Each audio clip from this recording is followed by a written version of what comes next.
ఓం శ్రీ గురుభ్యో నమః.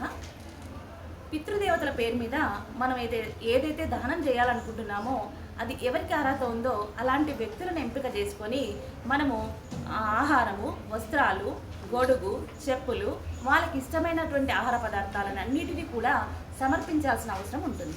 దీనివల్ల పిల్లల అభివృద్ధి జరుగుతుంది. పిల్లలు మంచిగా చదువుకోవడం, వృద్ధిలోకి రావడం, కుటుంబం క్షేమంగా ఉండడం జరుగుతుంది. సో ఇది తెలియక చాలామంది మాకు ఇది ఇలా అవుతుంది, అది అలా అవుతుందని బాధపడుతూ ఉంటారు. అలా కాకుండా ఎలా నడుచుకోవాలనే విధానాన్ని తెలుసుకుంటే కనుక సింపుల్గా మనం సమస్యల నుంచి బయటికి రావచ్చు. ఆదివారం, అమావాస్య, మధ్యాహ్నం 12 తర్వాత ఈ దానాలు అనేది చేయవలసిన అవసరం ఉంటుంది.